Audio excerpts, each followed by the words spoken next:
In 2013, the dream of becoming famous through the internet had transformed from a mere pipe dream to an actual reality. Across the globe, people are becoming internet personalities, gaining recognition and fame by simply putting a camera in front of themselves and broadcasting their lives. This digital era had captivated many young minds, as becoming an online influencer seemed like the ultimate path to being recognized. For some, the allure of the online world became so strong that they would do almost anything for attention, engaging in risky behavior. People are putting their lives on the line for the so-called Tide Pod Challenge, performing dangerous stunts, and even resorting to public pranks became common strategies to seek that elusive fame. But as the pursuit of recognition intensified, so did the potential consequences.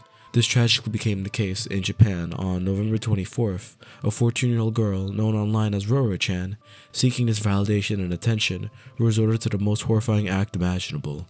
She livestreamed her own death, all in order to become a legend as she described it. In this video, we'll discuss the story of Roro-chan 1999, her presence online, the time that led up to her death, and overall fact-checking and debunking the many myths and accusations that are commonly thrown around in the case.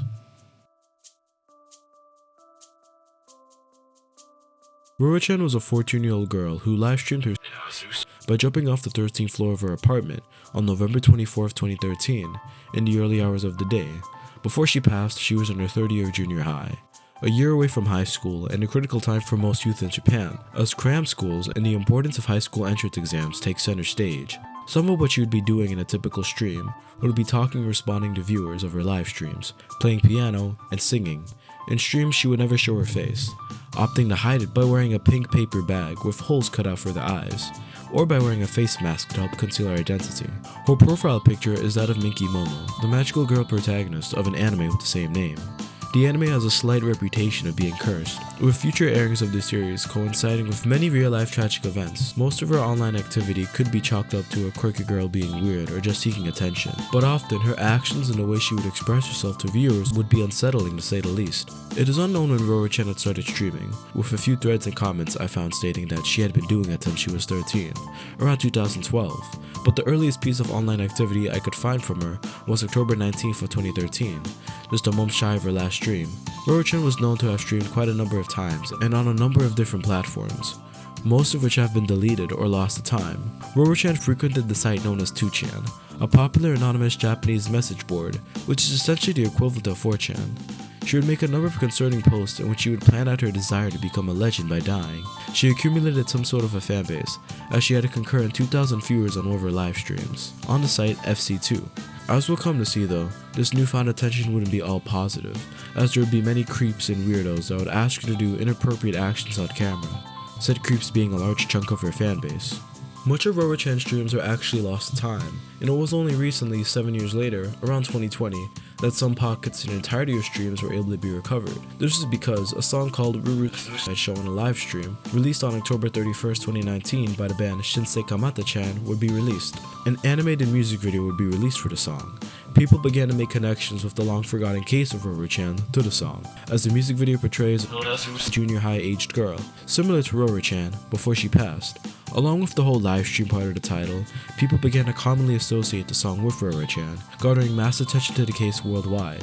A Discord server about her would be opened, and soon after, the community in it would make many discoveries, truly showcasing how much help Roro-chan really needed, and the community that exploited her. Roro-chan only has 8 live streams that were archived, with many being lost to time, but due to the help of archives and preservative efforts of the community, we have a sense of what she was like when she went live.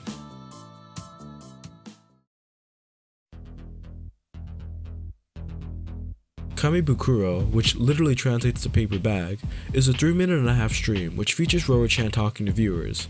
In the live stream, she's wearing a pink colored paper bag, which has a pattern of pink hearts around it. There are 2 holes where her eyes are for vision. At the beginning of the stream, she started laughing and talking to the chat.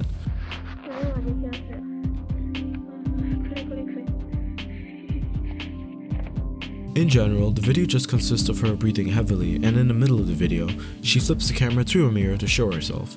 She then goes on to speak some more to viewers and seems to be excited. She holds the camera to her face and begins to rapidly shake it, while continuing to breathe heavily.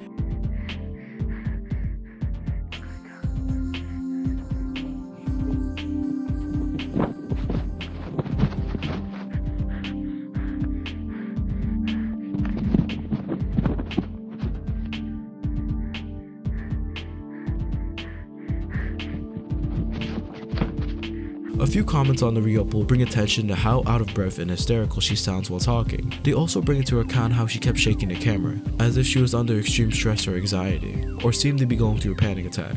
Personally, I don't think that's the case, because of the description of the Nico Nico Doga re-upload. For those of you who don't know, Nico Nico Doga is essentially the Japanese equivalent of YouTube. The description reads, "This is a video of Roro-chan wearing a paper bag in a disguise.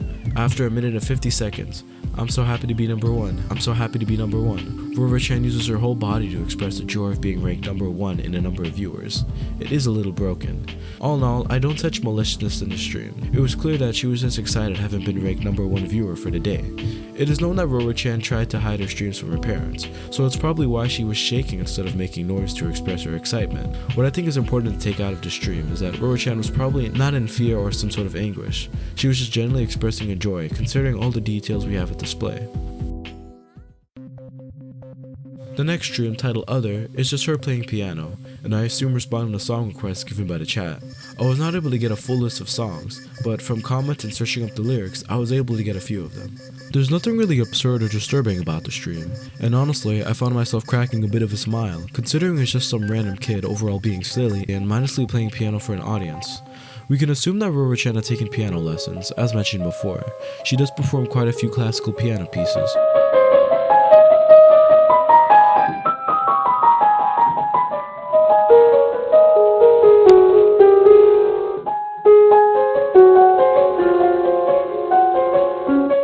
The reason people extract a feeling from uneasiness from the stream is because the songs she plays, and the way she plays them, really reminds you that she was just a kid who had her whole life ahead of her. When she plays the piano, she smashes the keys, is off tune, and says sorry whenever she messes up a song. There's an undeniable rawness to how she expresses herself through the music that just sort of reminds you of how young she was. Even the songs she picks are those that a kid will listen to. For example, Anpanman Taiso is a song from a children's anime about crime-fighting bread.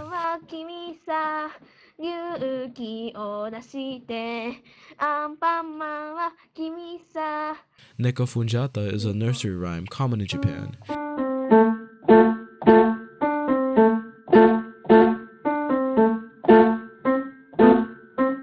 And Ikuzo Kaito is a song by Momoito Clover, a popular idol group at the time. Yes, yes, we are the Momoito Clover. Lenny Karako iwaru na la la la la la la la la go na kimi no hato me ga shite shinga song. The stream feels like a normal day-to-day of a young preteen, which is what Roro-chan was. She enjoyed playing piano and singing, even if her skill was amateur.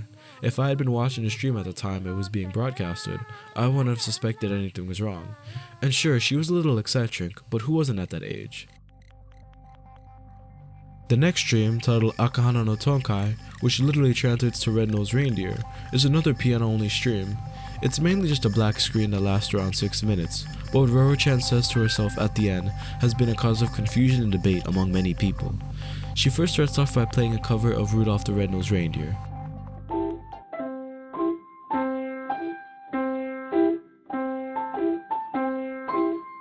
And then later, I Wanna Hold Your Hand by the Beatles.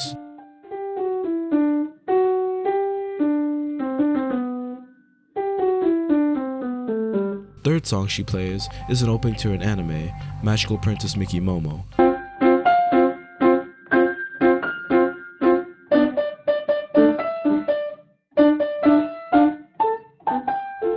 A while into the cover, she starts to smash the keys as if she's deliberately messing up on purpose while singing the lyrics of the song. She points the camera to the piano and starts going crazy on the keyboard.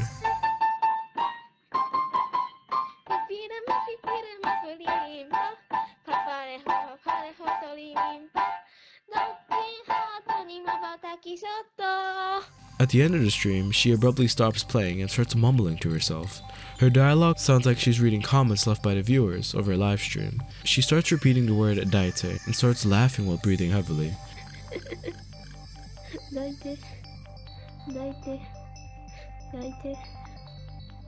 What she means by daite is often debated, but Hikari, an important figure in the Roro-chan Discord and who's responsible for translating almost all the information in the video, gives her own opinion on the matter. About the last daite part, this is just my guess, but I think she was reading the comments that she was receiving from her viewers. She says, haha, daite, which could be translated to panting noise, have sex with me. I fully know and understand the fact that it could mean hug me, but it's an extremely unnatural way to say it in this context. The second definition makes more sense. Some people say it's mother hug me.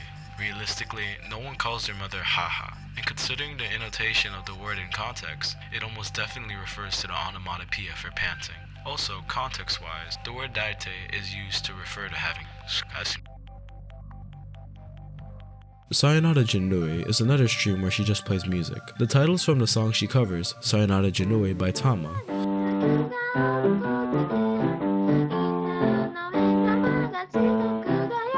The song, when translated, is titled Goodbye Humanity, and the lyrics sort of paint a picture of humans landing on Jupiter, attempting to start life, and their inevitable de-evolution back to monkeys. There's nothing more to say other than she seems to read a comment from the chat at the end of the stream, but the video ends at that point. Some people point to the title of the song, Goodbye Humanity, as Roro-chan attempting to communicate to her viewers about her mental state.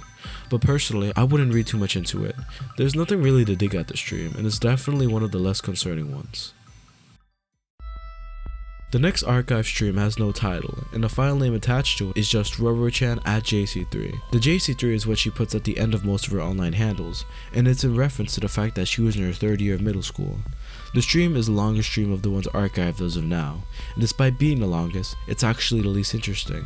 Nothing happens as of note, as Roro-chan doesn't speak for the entirety of the stream. She's just looking at her phone, sometimes fighting with the screen, and occasionally goes to black.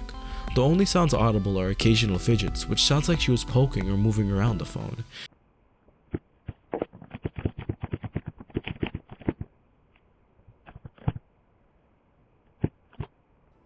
The taps vary in their intensity, that at times sounds like she's fighting with it.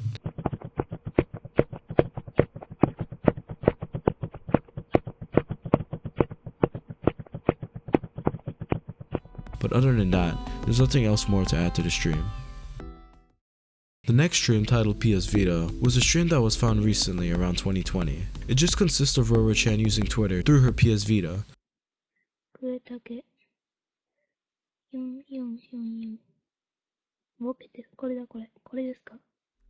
Around 40 minutes in, she suddenly jumps away from the PS Vita, as if in a panic.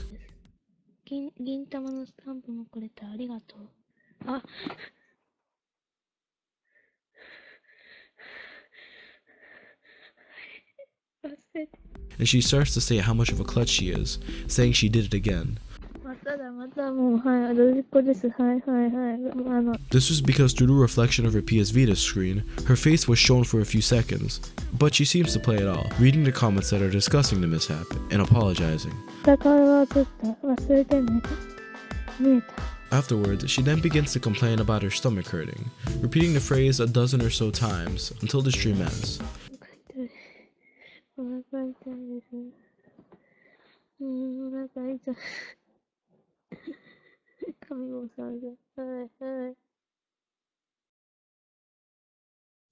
Kitaretsu is another short singing stream, and it's not much different from the others.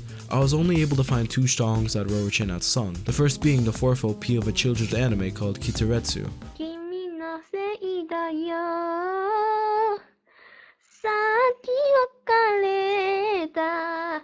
She has a lot of enthusiasm while singing the song, recklessly smashing the piano keys and letting her voice out without much care if it's in tune. She sings some songs in the middle, but the only other one I was able to find is Need More Sleep by Tempura Kids.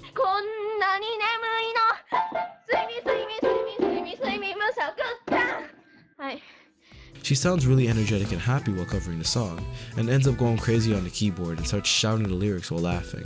This stream is another case of people morbidly misinterpreting Roro-chan's emotion. All in all, there's nothing to write home about. Definitely the most lighthearted stream. Crying, which is the shortest of the archive streams, is also the most recently recovered one. It's a 30-second clip of Roro-chan presumably crying, as the video is centered around her face, with her hand covering most of its features.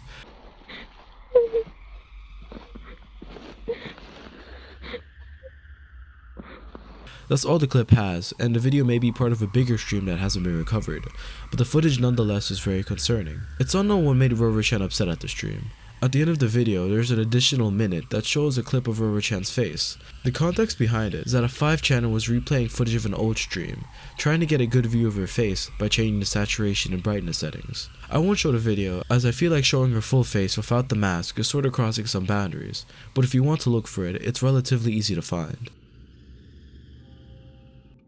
Before we get into her last stream, I'd like to take a look at websites where Roro-chan had frequently posted her thoughts on. In these text posts, we get a closer look at how damaged her mental state was at the time, and just how bad her addiction to the internet was. In the time leading up to the final stream, Roro-chan would occasionally post a 2chan, detailing her desires to stream her going so far as to create makeshift scenarios on how she would do it. There are a total of 7 posts, and each goes into more detail on how she planned to go through with the live stream, and how she would think others would react. The first 3 posts detail her wishes to stream her, apologizing to those who will be worried, and assuring the viewers that she will go through with it.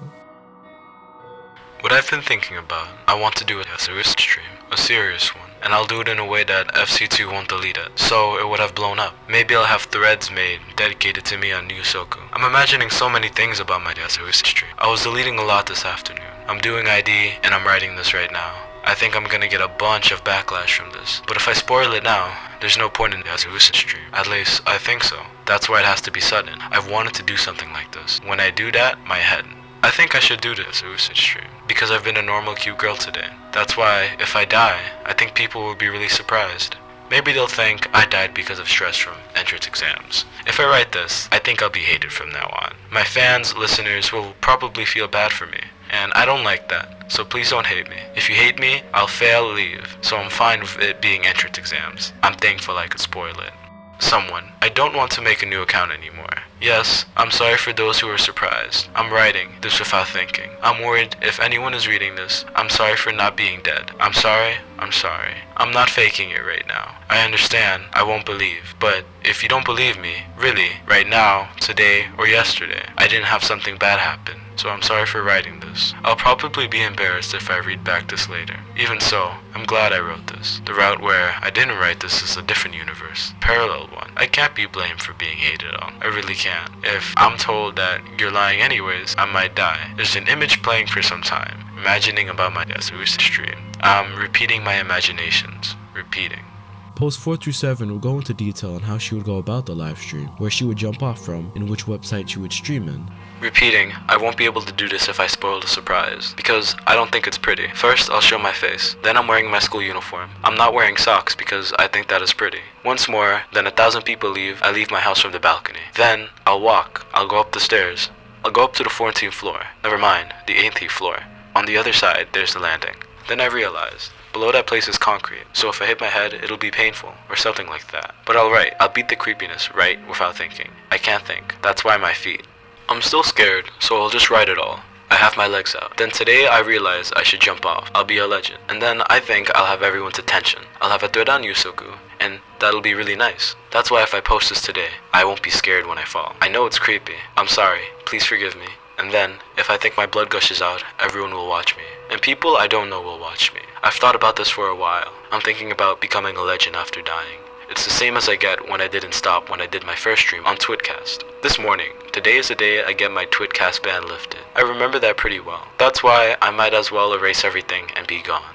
And then everyone will be surprised. I'm creepy. I don't like this. I am sorry for others that are suffering, but I'll write without thinking, about the feelings of those people. I've made up my mind to write this. It took some courage to do this, okay? And it's all deleted. Then I was sad. That's why I thought, what should I do my next stream? First, I thought, when I get into senior high school, if I suddenly appeared and I had gotten into senior high, everyone would be surprised. Then, I thought about when I would get May disease, May next year. I thought, if I suddenly did a suicide stream, I'll be a legend. Once I started thinking about it, I couldn't stop. I'll do it today. But what scares me, I'm brainwashed, so I think suicide is question mark. That's why I hesitated. That's why. I'm writing here right now, really good. I'm glad I was scared. Now that I've spoiled the surprise, it's gonna be okay. There's no point if no one sees this though. My stomach floats, I'm scared of dying. Is everyone reading? Now that I've spoiled the surprise, I won't do it this way. Oh yeah, lastly, I'll put my iPhone on the railing. Then I'll fall and I'll be shown on camera. Then I'll be a legend. I'm sorry. Okay, that's it. I won't do this again. Will I? I won't. Thank you. I won't be scared. Thank you. One of the most common phrases associated with Roro-chan is her wanting to be a legend. I believe that originated through these 2chan posts, as I've never seen it on any of the archive streams nor her Twitter profile. She talks about herself as if it's something casual. She makes typos and adds extra letters, which come off as playful despite the serious nature of it all. What I think is most interesting is that Roro-chan never gave us an exact reason as to why she wanted to end her life. So these 2chan posts sort of serve as a farewell note, because as far as we're aware, she didn't leave one behind. From the way she writes in how she thought that going through with the stream would bring the fame and attention she desired, it's not a stretch to say that this wasn't the mind of someone who was stable. At the end of the day, these posts sort of serve as a cry for help that sadly was never responded to. Roro-chan also had a Twitter account, an account that is still up with all tweets available to be read. As mentioned before, she had a major addiction to the internet, a fact that is all the more proven when she posted over 60 threads in one day. While she wouldn't tweet every day, when she would, it would be in large bursts, and in well over a month, she managed to post over 514 tweets, which is something I'm sure most people don't even do for a year. She opened her account on October 19th of 2013, and her last tweet being November 23rd of that year, just a day shy of her last stream. Roro-chan's tweets would range from links to her live streams, updates on her personal life, supposed arguments with people online, and other concerning topics that we'll soon see. I can't. I'm completely addicted. My head feels fuzzy, and I'm constantly talking to people in my head. Someone fix this. I can't. Take them away from me. I'm scared. I thought setting a date would work, but I can't. I can't even last 2 days. What should I do? I'm just so sad. I want to stop. I can see the bad intentions, but being complimented makes me happy. I need to have them taken from me. By my parents? No. Somewhere it can't be inside the house. I don't need them, so just throw them all away. It would be so much better if they were rehab for things other than alcohol. Are these all connected? I can't handle not having internet for the rest of my life. Lol. Wonder what people who are addicted to shopping do. I almost went down that path, but I moved to the internet and it was gone. On many tweets where Roro-chan would plug her streams, she would title them Erotic Minhara Virgin, JC3. A few of you might be confused as to what Minhara is. It's a Japanese slang for people that are suffering through mental illness, but in recent time, it sort of turned into an aesthetic online that romanticizes women who suffer from mental illness, and overall are unstable attention seekers. Given that Roro-chan was 14, it's concerning that she would advertise herself like this in order to get more views online. And having read her previous tweets, we can tell that she desired attention from people through any means necessary. The tweets, however, remain sort of like a virtual gravestone. In her posts, people still leave messages, paying their respect, posting fan art, and occasionally coming back on the anniversary of her death to offer condolences. There were also other factors that we can pinpoint as the cause to Roro-chan's death. She had received a wave of harassment from a few select individuals, known by the community as Mirror Man and Chi1002Chi. Mirror Man was the main force against the online hate against Roro-chan. He was a loyal viewer of Roro-chan, gaining her trust by watching many of her streams. However, he wasn't just an ordinary fan. He had sinister motives behind his actions. Using this close connection to Roro-chan, Mirror-chan would get pictures of her face, being the one who replayed archives of her stream, changing the saturation and brightness of the image in order to get a better look at it. Mirror Man would allegedly leak her face around the time where she started to gain traction. There is speculation that Mirror Man used this as blackmail in order to get her to do things that she wouldn't have agreed to. However, this can't be proven with the information we have available. There was also another notable user known to be a part of the whole harassment brigade against Roro-chan, Chi, as mentioned before. Not much is known about this user, other than the fact that they sort of acted in conjunction with Mirror Man. The only real action we can verify that Chi had done was trying to instigate hate to Roro-chan by mentioning her on the chat of other streamers. We have an actual example of this, where Chi in the chat brings up Roro-chan to another female streamer. ロロちゃん嫌いだもん。無理、あの子嫌いだもん。無理、あの子嫌いだから。でもさ、よく考えてみて。だってだよ。だってさ、あれじゃない？あれじゃん、ロロちゃん見てるさ、リスナーさんならさ、ロロちゃんの顔見たいわけじゃん。好きならね。だからよくない？別に。ね、見たいわけじゃん。本当は。本当は見てるわけじゃんね。そう、親切心ってやつじゃない？ね。だってさ、見たいじゃん。そうだよ、ロロちゃんだよ、あれ。It's important to mention that no accounts have ever been linked to Mirror Man and She, and the names given to them are more aliases to represent the individuals responsible for kickstarting the mass harassment Roro-chan had received. The live streams they visited and forums such as 5chan and 2chan relied on anonymous IDs to identify users, so Mirror Man and She very well could have been a group of people instead of individuals. There's no point in trying to find them, as we have little clue on who they actually were online, and many people have been accused of being these people and have received unwanted harassment. All this directed hate from streamers and users like Mirror Man and She would lead to an event that the community dubbed the November 3rd incident. On this day, Roro-chan would make a number of concerning tweets directed at people we assume were haters and overall didn't like her streams. She would be overly aggressive and hostile toward the brigade of hate she was receiving. While some may find these tweets and her choice of words as stepping out of line, you have to take into account that she was not in the ideal mental state and was only 14, so this type of response and criticism is somewhat respected of a kid her age. Before I get into the last stream, I'd like to get into the history surrounding the video. I found out about Roro-chan around 2019, and around that time, there was a lost media wiki page for her last stream, as it had yet to be found. The only thing that at the time was available before 2020 was a couple of screenshots of a balcony, and general word of mouth online. For the longest time, as far as I can remember, this was the only proof of the stream having taken place. The video, from what I can recall, was sort of looked at as a myth in the lost media community. However, in 2020, maybe due partially by the music video of Roro-chan's show, the live stream had resurfaced, to the dismay of those who wished it to be fake.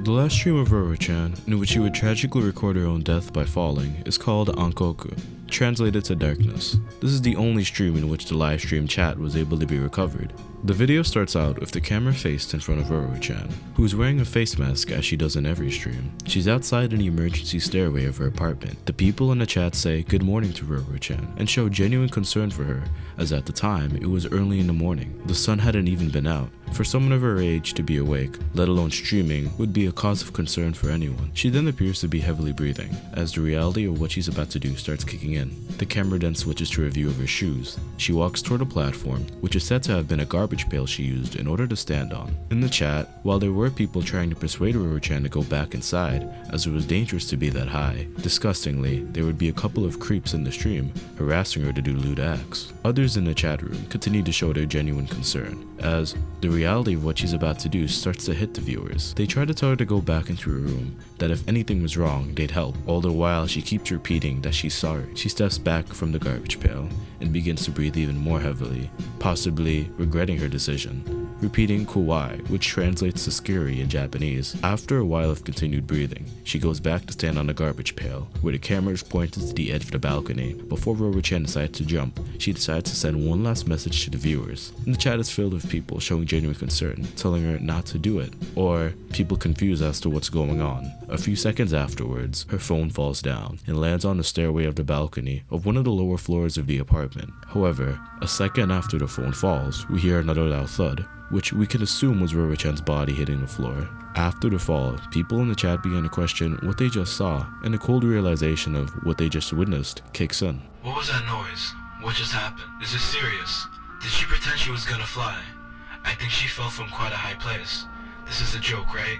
Yeah, she dropped her phone, right? All we heard was some sound. If it's just the phone that fell, it's fine. This must be some kind of mistake. If the sirens come out, it's definite. It doesn't look like she fell that far. Did she drop something when to take it? If things go badly, she's done. If the ambulance comes, we're done. We should report this, right? The stream lasted around for 5 minutes, as the phone would be stuck in the lower floor, and it kept running until it presumably ran out of connection or the phone ran out of battery. It would be 3:55 a.m. when Roro-chan's body would be found by a woman delivering newspapers. At 4:21 a.m., she was brought to a hospital, and 3 hours later, she had been pronounced dead. 滋賀県近江八幡市のマンションの敷地で女子中学生が倒れているのが見つかり死亡が確認されました。警察は飛び降りたとみて調べています。今日午前4時前、近江八幡市にあるマンションの入り口前に女性が倒れているのを新聞配達の人が見つけ、警察に通報しました。警察が調べたところ、倒れていたのはこのマンションに住む中学3年生の14歳の女子生徒で、頭などを強く打っていて、まもなく死亡が確認されました。警察によりますと、マンションの13階と14階の間の非常用階段の踊り場に自宅から持ち出したとみられるゴミ箱が置かれ、警察はこれを踏み台にして高さおよそ1メートル40センチの柵を乗り越えて飛び降りたものとみています。女子生徒は両親などと共に暮らし、今のところ遺書は見つかっていないということで、警察は家族や学校の関係者から話を聞くなどして詳しい状況や動機を調べています。As you just saw, there was one news broadcast after the incident had taken place. Other than that, there's no other news organization that really covered the story. Many official publications actually refused to cover the story because of its nature. While this may seem odd, there's an understandable reason for it. In Japan, there is a term called Ikiko syndrome. It got its name after the many deaths that took place after the death of famous idol Yukiko Okada. She had many fans of all ages who were endeared by her youthful energy that was expressed through her looks and music. At first, she had her wrists, sobbing in a gas-filled apartment. She was found by the manager of the apartment she was staying at, who then called a rescue team who sent her to a hospital. The founder of the record company she worked at, Sun Music, picked up Okada from the hospital, and they went to the company's office to honor her request. And while the founder and some staff were discussing how to avoid a media scandal, Okada ran to the stairs, jumping out of the 6th floor, resulting in an instantaneous death at 12:15 p.m. Her motivation of the death is only speculated upon, with the most popular theory being that she had a failed love affair with an actor twice her age. After news broke of her death, many Japanese mass media agencies would have a strange fixation on the case. Pictures of her body after it landed would be reported by local news outlets and eventually spread like wildfire. Many copycat deaths would take place after the matter. In one instance, a girl from Kobe leapt from the 13th floor of her apartment after telling her sister, "I want to become like Yukiko Okada." In another case, a 21-year-old man jumped off a building to his death on May 2nd with a picture of Okada in his pocket. I guess in an effort to avoid copycats, the incident and the details of the live streams were not publicized, and I'd say they had succeeded, as they had trouble finding information on social media, browsers, and wikis about the case until around 2020, being largely forgotten outside of Japan. What we do have are articles from magazines that were released around the time of the incident. The magazine where this information comes from is called Asage, and goes over the moments when the victim's body was found, details from the classmates, and some more personal information. Right as I was about to enter the mansion to deliver some newspapers, a girl was on the ground, with the lights and entrance shining down on her. I rushed towards her, her left hand laying limp on the ground. She must have fell from the head, since she had her left hand under her face, as if she was trying to hold back the pain. However, there was no brain matter spilled all over the impact. She was clean. Beside her face mask, and one of her shoes was there too. When I touched her foot, it was still warm, so I immediately called 110. Local news reporter information. Actually, there was a junior high schooler who was a popular internet idol. She used her smartphone to stream, and around the same time as Child A's death, and live streamed her with the shocking sight and the comments that were filled with viewers worrying about her. Despite trying to stop her, she would say, "I'm sorry, I'm sorry, I'm sorry," over and over, and then proceeded to jump. The viewers who at first doubted this was real heard the news, realized that Child A and his internet idol were the same person, and the story spread. Child A started to skip school quite a bit after becoming a 3rd grade student, but she wasn't necessarily bullied or hated. When at school, she stayed pretty quiet and acted like she'd rather be left alone than be talked to, a male student from the same grade as her. Even so, it wasn't like she was alone, without any friends at all. On the day before her classes, she enjoyed going shopping with her best friend. There was this girl in the same grade that Child A was close to. They had a friend whose birthday was coming up soon, so they both went to choose a present for them. She didn't even show signs of having any troubles that day. So the friend looked and said, saying, "I don't know why she committed as host until suddenly," a female student from the same grade. However, Child A had another side to her that neither friends nor family knew of. She was an internet net idol, which refers to people who stream themselves dancing or taking on the internet and gain their fame. She had decent grades, learned piano, didn't go to any club activities, and was the type of person that didn't stand out. But apparently, she had a friend she was close to. But she changed around the middle of 2nd year of junior high. It's said, although she tried to be a piano accompanist for her school's choir contest, she began to distance herself from others when someone else was chosen. In addition, there was a Twitter thread found in which 2 of Roro-chan's supposed classmates reminisce about her and leave distasteful remarks at the end. My friend committed a suicide. How should I be feeling about this? OMG, she lives so close to me too. I've hung out with her before. The really smart girl, lol. She's really slow at running, so she wasn't like that much in sports events. She was like an otaku who was good at school, because she could type fast. Ugh, so annoying. We're having a hard time with entrance exams here, you know? She was always 1st place in the tests, so the guy in 2nd place is happy about it. Monday, do we have to have a moment of silence, like listen to the principal's long-ass speeches? Ugh, we're making these plans to choose and give a birthday present to a friend tomorrow. Like seriously, if she was going to die anyway, I'd rather her died after school on Monday. And don't go like, it's the Shiga prefecture again, or it's the Azui prefecture. Just stop saying bad shit about Shiga.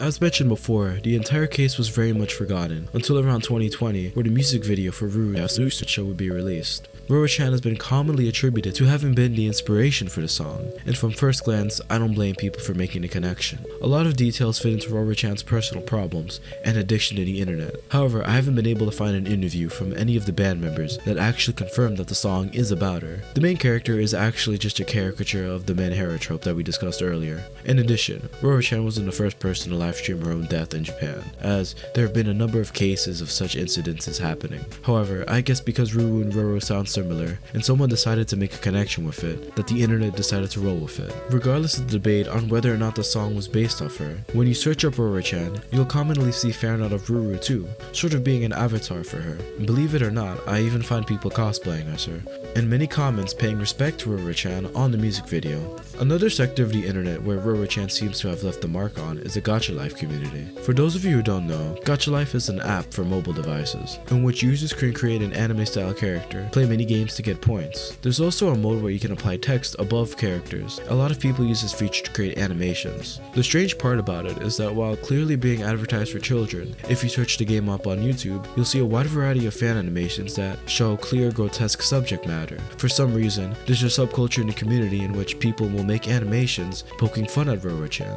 A lot of these videos will call her ugly or selfish for having herself, and overall just come off as weird. In addition, if you search up Roro-chan on Google, you'll see that on many sites such as eBay or Barnes & Nobles, there's a book called Hi, I'm Roro-chan, Nice to Meet You, is available to be purchased. The book, which was published on June 9, 2023, seems to be about 134 pages, according to the listings on multiple websites. The cover is just a photo that had previously been posted on her Twitter account. Apparently, the book is nothing to write home about, and it's just a compilation of her translated tweets and 2chan posts, all of which were stolen from Akari's website, who has clarified on numerous occasions to not be involved with its creation at all. There is also an option to purchase it physically, but considering the nature of the book, I doubt anyone would go through the effort of shipping it. All in all, its existence is something I was left confused at, and I don't support purchasing it, even if for morbid curiosity. Roro-chan's case has a lot of misinfo surrounding it, due in part by general lack of information. I like to spell a number of rumors that I see commonly thrown around message boards and even on YouTube videos about the case. Did Roro-chan run across traffic and climb heights during her streams? Throughout my search, I never found one piece of evidence that Roro-chan did anything reminiscent of that, and there's no inclination from the previous streams that we've discussed where that seems to be the matter. In Scare Theater's video on the matter, he claims that Roro-chan did these acts on her live streams. However, I only ever see these claims brought up on English-speaking forums. Never once did I find them at any Japanese comments, such as the 2chan memorial thread after her death, which would have more credibility. Did Roro-chan do inappropriate acts on stream? It's commonly believed that Roro-chan in multiple streams would expose herself to viewers in an effort to gain attention by any means necessary. And while Roro-chan would make a few suspicious tweets and did title her streams as Erotic Mid-Hero Girl, it was probably just a ploy to get older men from 2chan to watch her, so she'd be able to have more views. The only claim we have is from this archived 2chan thread, where an anon claims she had, but we have no way to prove his claim, as if we did, it would be a crime to have evidence. Similar to 4chan, because of 2chan's anonymous nature, it's known for having people saying the most outlandish stuff for attention, not fearing repercussion, so I wouldn't put too much into it. But given as it's sadly a common occurrence for minors to expose themselves in an effort to get attention online, I wouldn't be surprised if it turned out to be true. Was Roro-chan abused at home? Again, there isn't any information to prove that she was or wasn't, but considering the information we have from the magazines, I see no reason to entertain the idea that her parents hurt her. We do know that they did try to take her internet access, which fed even more to her internet addiction, but that isn't abuse. Her parents were probably busy with work, and they had a younger son to take care of, which may have been an explanation on why it seems like she may have been neglected.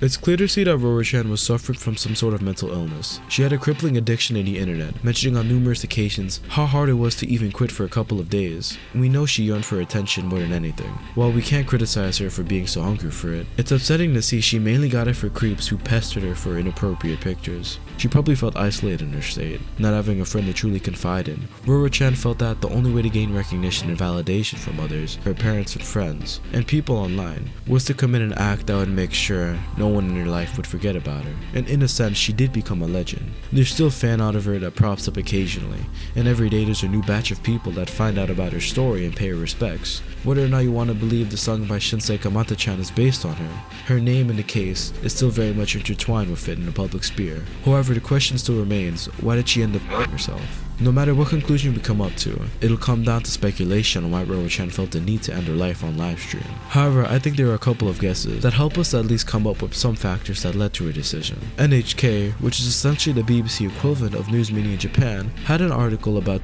rates among young teens. It found that while rates had lower since 2016, rates among teens had increased. As the article states, that was a leap from more than 25% of the previous year. The ministry says that the main reasons are poor academic performance, career uncertainty, and family problems. Knowing this, I wouldn't say it's a stretch in assuming that school played a vital part in her declining mental state. She also had a constant flux of hate coming from people online, and from other streamers talking about her, all discussing personal details about her, such as her face. In addition, we know that there are many creeps who would watch her streams and inappropriately harass her, and from the way she constantly seeks to be validated by others online, it's an unfortunate melting pot of circumstances that all equally played their part in her deciding to end her life. This drive to become a legend and be noticed by others would only be detrimental to her mental state. We can only become remembered by what we do in the time we have, and I think it's important to remember that death is not the answer to being remembered. It's what we do before it that counts.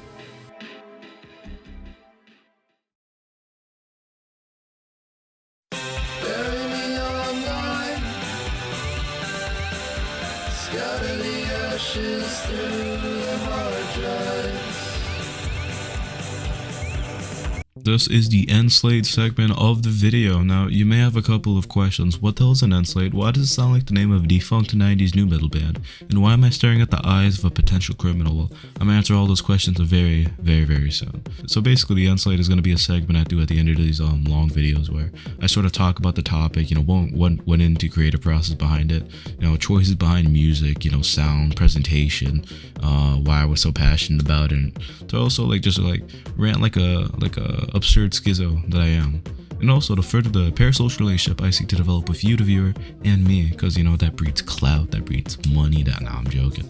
But on all honesty, it's also, I can be a bit more personal to the audience, because I can't imbue as much as my wicked personality in the videos, because they're sort of like a documentary piece. I have to get everything right. If I get anything wrong, if I make jokes at the wrong time, they're gonna cast me out. They're gonna cast me into the shadows. It's gonna be like Salem and the witch trials. They're gonna burn me alive. And it's not gonna be fun to see. I don't want to be burned alive yet. What inspired me to make these end slates is that there's just one YouTuber that I used to watch as a kid, Year of Wind. He mainly focused on creepypasta, gaming mystery, and those type of videos. And used to be really popular back in the day. All of his videos would get 100k views. And for that time, 2012, 2013, they were pretty big. But he sort of didn't change his content style. It's not sort of reminiscent of the standard of how YouTube videos are now. So he sort of went the way of the dodo. But he still uploads. He's still grinding. Maybe one day he will truly make it out the hood. Or maybe he already did. I don't know. I want to make it out the hood, even though I don't live in the hood. The whole running gag in his channel is that the end slates would run longer than the actual video. And he'd just go around rambling, and he's the video would be 10 minutes, and 3 minutes of it would just be him rambling about random shit. It was pretty funny.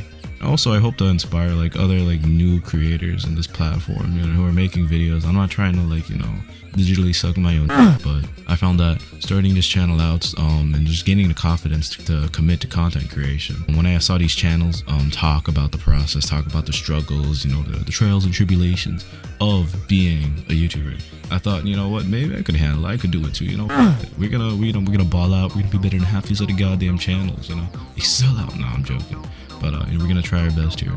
So the topic, Roro-chan. Why did I pick it?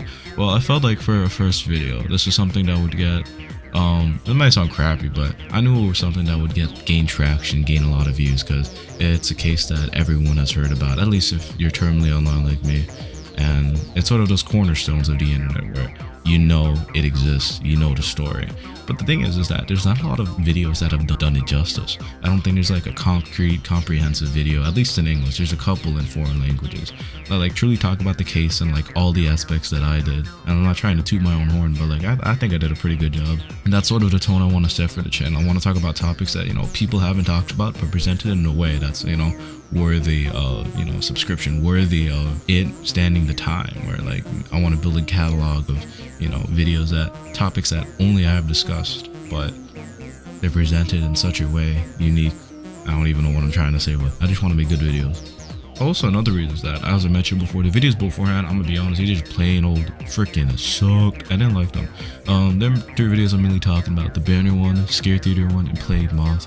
I'll start off the banner one first. The main problem with the banner video is that it was definitely made just to get the case out there. So the editing is sort of lazy, which no fault to him, to banner. It's just that you know, it's slideshow presentations of a PowerPoint, which, you know, which isn't anything to gawk at. You know, obviously it's not a video you're gonna watch in like 10 or like 5 or like, you know, even 3 years from now. It's sort of, you know, a one and done. And the video is nothing really to write home about. It was made during that time when the case just started gaining traction, so all the information banner had when making the video is not as concrete as, you know, what we have now. So obviously the video is going to be full of misinformation. We also have Scare Theater's video, which is the second one. It's the most popular one. It has like over, I think, 2, 3, 4 million views. I'm not sure. But my main issue with that video is that Scare Theater does this thing where he like theory crafts so much. He'll make weird theories like, oh yeah, she was definitely hurt at home. There was stuff going on inside of, obviously there was like things wrong with the person in question in the video, but he just goes above and beyond with these freaking delusions and theories, man. That's why I don't like Scare Theater. That's what he does for the majority of his videos, and his editing, his presentation hasn't changed all that much from, you know, what he used to make compared to now. You know, I kind of find him like a lazy content creator, but hey, he's still making videos, he's getting that back. I can't blame him. I wish I could be in his goddamn circumstance. And then you have Plagued Moth's video, which if you're terminally online like me, you know how bad of a reputation Plagued Moth has, but I'm not getting into that. But the main reason why I hate the video is that Moth is like overtly edgy, you know, scene era 2009 degree, but not in a good way, you know. Like the editing just reeks of, oh, you're just trying to scare me with the music and the sound effects and the audio and everything. It's like, I don't like when creators do that. Plagued Moth does that so much, not because it scares me. Like I'm a thug in the inside, but it's just that you're sort of devaluing the sort of nature of the topic when you're doing that. You're sort of belittling it down to, oh, scary internet thing that happened, you know. That's why I also wanted to make this sort of video, because I felt like no other video had done it justice, and I feel like I've done a good job of, you know, the research, music style, presentation, and everything that went into it. I feel like it's sort of it speaks for itself, you know. I think it's a type of thing that someone will watch in 2-3 years and it'll still hold up, and that's sort of the goal of this channel. I want to create like a backlog of, you know, videos that are worth watching. You know, I look at people like Down the Rabbit Hole or Emp Lemon, you know, they have videos that will stand the test of time. People are gonna rewatch them over and over because each one imbues its own style and it's unique, and also, you know, it's distinctly them. That's what I want to do. I want to make every sort of project I do distinctly me, but also unique in the way I approach it, and depending on the nature of the topic. Another reason was I also wanted to get the facts straight. As I mentioned before, the other videos never, they always theory craft and they talk about, oh, she climbed heights, or, you know, she was like freaking crossing over traffic, which obviously, from what I've talked about, I haven't seen any of that in my research. And it's a case of, you know, them just researching really quick, wanting to get slop out, and they're obviously getting the information wrong, which is, you know, it is what it is. Bag is bag, game is game. But I feel like when you're making like, you gotta have some sort of humility or sort of humbleness when you're making a video on a topic like this. And it's also because of my personal experience too. This case has been a part of my life since, you know, I first heard about it around 2018. I remember it was sort of like viewed as a mystery back then, because, you know, the last video hadn't been even found. There used to be a Lost Media wiki page for it, but, you know, now it's gone. But the whole case sort of had this mysticism. Is it real? Is it not? Which obviously we found it around 2020 when the video resurfaced. Another thing, what interested me is the whole case is very internet centric, as I like putting in my head. All this happening, her wanting to do what she did on the stream, And this sort of battle for attention, this sort of need for clout and reassurance from people online. It only exists because of the tools given to us by the internet. And whatever issues she had was exacerbated by this whole want to be a legend in her head, in the internet.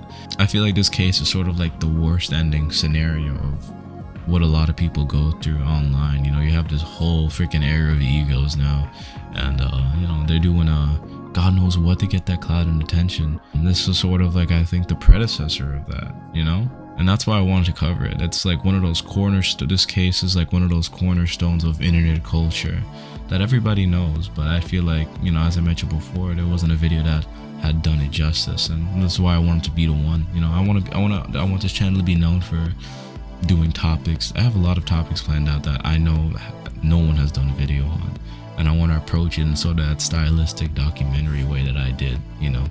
Another thing that I did with this video is that I took a lot of time trying to pick out the music. What I wanted to do is that for starting out as a new channel, you have to have an identity, you have to have a brand as much as you can. What it brings me to channels I like is sort of musical identity. Part of the reason why I watch like Justin Wang videos, because I always expect there to be chiptune music, or like chiptune music of pop songs playing in the background. That's what I expect. That's his style. That's sort of what I wanted to imbue here. The sounds I picked were songs from Nico Nico Doga, sort of like techno Vocaloid songs that have like less than 300 views, and that's the better part. And they have less than 300 views, I'm not gonna get copyright strike, but I'm gonna credit them hopefully in the link below. I'm gonna credit all the artists in the description. I actually found this channel, I'm gonna link it right over here, while editing the video. I was very intrigued by the songs because I sort of like very techno digital heavy music with deep brooding sense. I'm a big Talking Heads, Devo, all that crap. I'm a big fan of all those acts. While listening to the music, I realized this was definitely sort of the music that people involved in this case in the time, 2013, 2014, 2012. This was a soundtrack of if you were terminally online in Japan at that time, this is what was playing. Similar to how sort of directors, when they make a Vietnam movie, they're playing A Fortunate Son, Sympathy for the Devil, or whatever Jimi Hendrix song. They do that because that's the timepiece, that's the time set. You want to get that right because that is the sound of that era, and that's what I wanted to do for this video. That's why I picked all these Vocaloid and sort of very digital songs. The whole soundtrack, I think, sonically enforces that old internet feeling I was going for, that cold digital feeling that I was trying to go for. Editing took a lot of work, since this is really my first project where I've edited videos before, but this is my first video where I was like going crazy on like this, that, the picture here. I don't like when creators, they just put like they're just reading Reddit posts, or like they just put an image on for like 40-50 seconds expecting you to still stay tuned. That happens to me, but I feel like in order to get the viewers' trust, the viewers sort of earn that subscription, earn that like, earn that support, you need to make the visual aspect just important as the visual. And that's why I sort of had a neon colored lighting and sort of scan light filters on everything, because I did want to give that impression that this is this video is very internet centric, it's very digital centric, it's very digital centric, all that jazz. Like it was being recorded from a third person view of a computer screen. That's the sort of vibe I was trying to go for. I think I've done a pretty good job at nailing it. I hope so. I think I did. So yeah, that's pretty much enough me, boringly, schizzoly rambling about the video. So now I'm going to the hopes of the channel. I'm gonna try to upload every week. I actually have like a huge backlog of videos that I've recorded and edited, but I don't like, I'd be hating half the stuff I do, so I just like I can redo everything, re-edit everything, rechange the image, rechange the music, so I don't even know if I'm ever upload the next video next week. The next one I have planned is actually a video on shock sites, and there's an interesting story on why I picked that topic, but the mood I'm trying to go for is not like freaking Nextpo or Tub, where they're like, guys, these are scary websites you cannot visit. If you visit these, you are gonna like die or some crap. No, I hate when people do that. Obviously, shock sites are a staple of internet culture. They're a part of what make the internet grungy, what make it raunchy compared to the real world. And I sort of want to imbue that sort of energy You know, I have a lot of ideas of how I want to present that. Hopefully it's long. I'm trying to aim for 30 minutes or 40 minutes at least. And there's gonna be a lot of censor because there's a lot of shock sites with a lot of raunchy, a lot of bad, no good stuff. So you know, that's gonna be fun to edit and watch all the videos for it. And mainly, my hopes for this channel is I hope I get a lot of subscribers. Right? I hope I gain clout. I hope you guys love me. You know, I hope one day I could do this as a living. You know, one day. You know, I feel like my videos are good enough. I deserve it. You deserve it. No, I'm joking. But yeah, thank you for watching the video, everybody. You know, remember, kids, have hate in your heart. You know, be hateful. We need hate. We need strong people that are angry. All right, bye.